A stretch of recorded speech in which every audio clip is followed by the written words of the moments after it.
Say it again, say it again. I'd rather spend my money with the white man. House niggas eyes. I just want you to understand that. We tired of racism. No, we're not. Not the way we spend. Black people, did you know in America there are about 40 million black people who spend about $1.4 trillion a year on goods and services? Of that number, 98% of it is spent with people who do not look like us. Corporations are raising prices even as they rake in record profits. Prices at the pump have gone up. Why? Well, let me give you a hint. Senator Elizabeth Warren. This isn't about inflation. This is about price gouging. If we do a price comparison, you can see my cost is way cheaper than Walmart. So we have to understand that black people are some of the biggest white supremacists that you're gonna ever come across. 3% is spent in the black community with people that don't look like us, but what's sad is that 95% is spent outside of the black community with the very same people that we claim are oppressing us. According to this chart, what is the biggest driver of inflation during the pandemic? The blue is the dark blue is the recent period. It would be corporate profits. And what is that percentage? It is 54%, and that number does stay that level of high if you update that number to more recent numbers as well.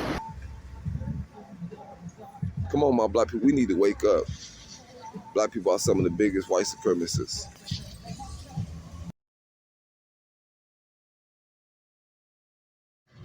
Versus my price, $5. So over half of the increased prices people are paying are coming from increases in corporate profits. Yes. Because I'm in front of Walmart right now selling products. So you would notice the size of Walmart parking lot.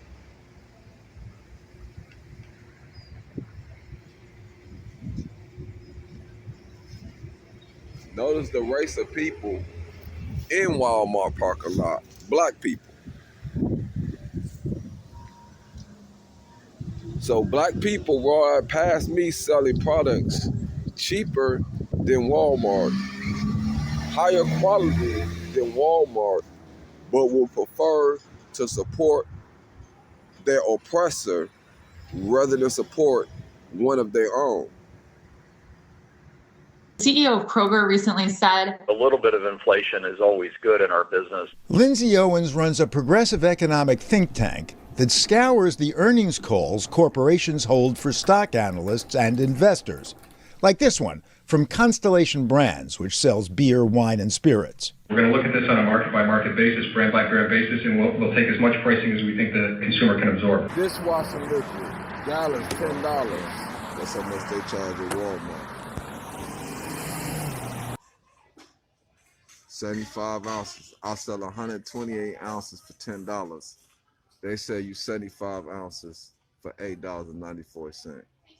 Black people, I have to ask us an honest question. In what world can you give away 98% of your economic buying power to your historical arch nemesis and honestly believe that we're about to come up? I mean, make it make sense. That doesn't sound like a group of people that is tired of racism. It sounds like a group of people that is funding it. Say it again, say it again. I'd rather spend my money with the white man. House niggas eyes. I just want you to understand that.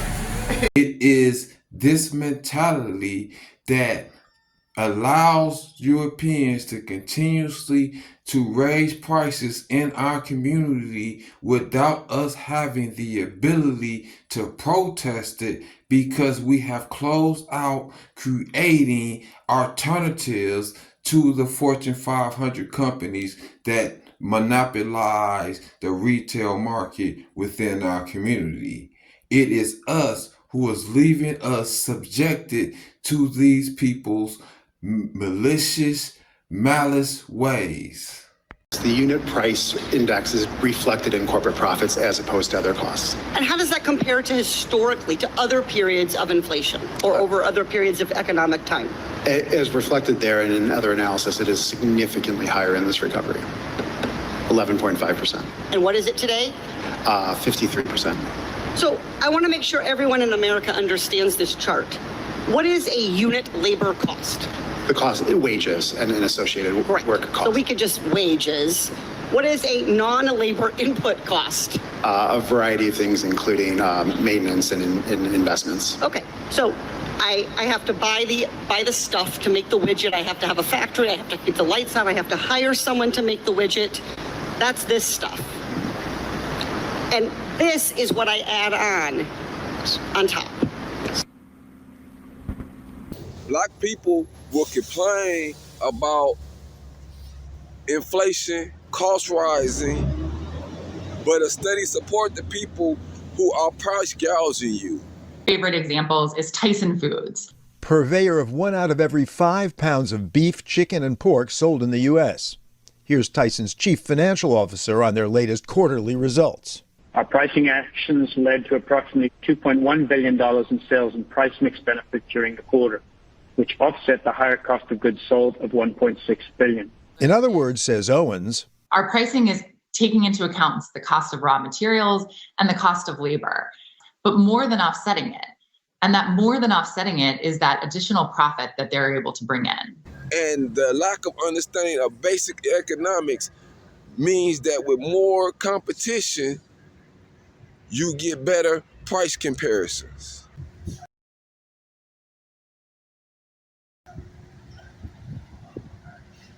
$425 loads, $30. Black people, the solution is, was, and will forever be simple. Buy black as if your lives depend on it. Buy black by any means necessary. Black people practicing group economics is so important. It's so important.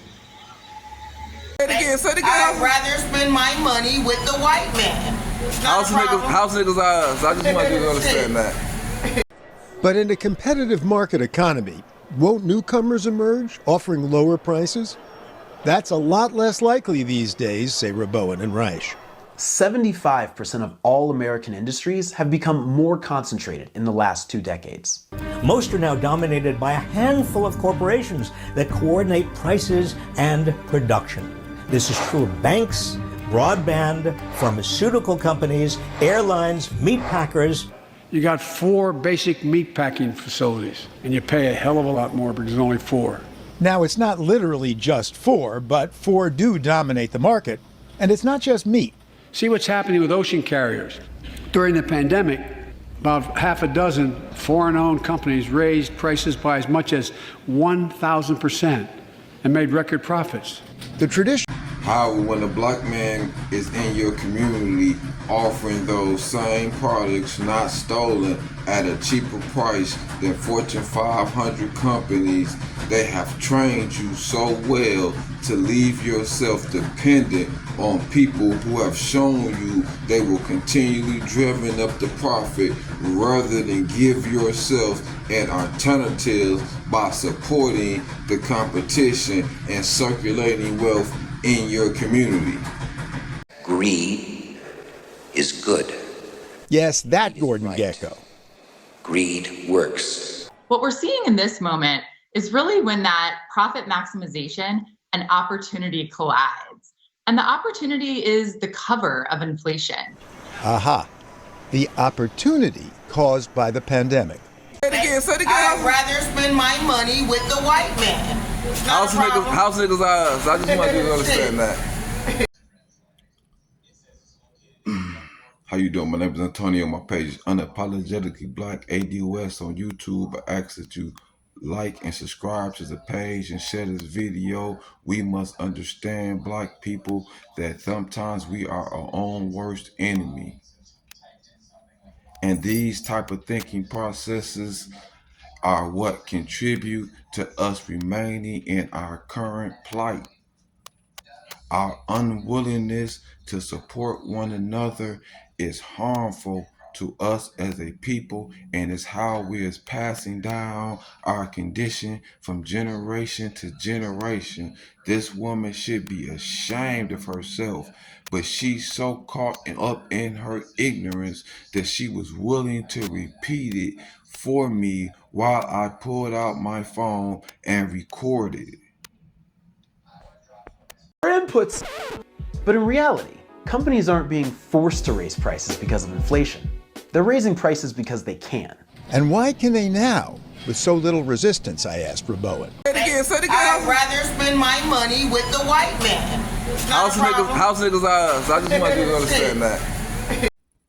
It is the training that they have projected upon the black community that will allow us to think in such a way that leaves us subjugated to people who have continuously worked to economically castrate our community. Hold up that chart, and you'll see unit labor costs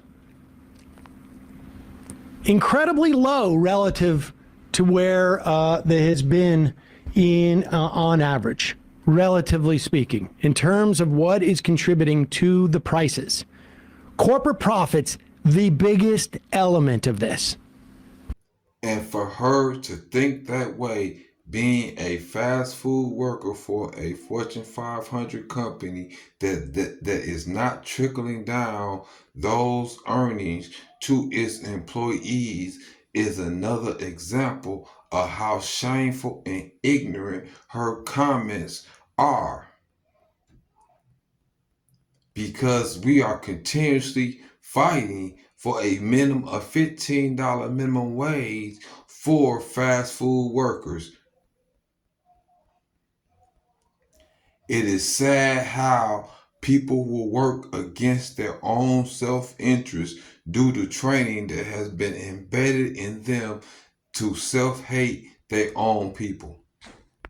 Inflation sort of disguises these price increases. When prices for everything around you are rising, it's much easier for companies to raise their prices and not experience that consumer blowback. The point is, when consumers come to expect inflation, the process can begin to feed on itself. Companies know that consumers expect higher prices right now, and they're really seeing how far they can push that. And says Robert Reich, Wall Street is egging them on, saying, look, this is a great time to raise your profit margins. And of course, those Wall Streeters are saying the same thing to everybody else in the industry. How you doing? My name is Antonio. My page is Unapologetically Black ADOS on YouTube. I ask that you like and subscribe to the page and share this video. We must understand, black people, that sometimes we are our own worst enemy. And these type of thinking processes are what contribute to us remaining in our current plight. Our unwillingness to support one another is harmful to us as a people, and is how we is passing down our condition from generation to generation. This woman should be ashamed of herself, but she's so caught up in her ignorance that she was willing to repeat it for me while I pulled out my phone and recorded it.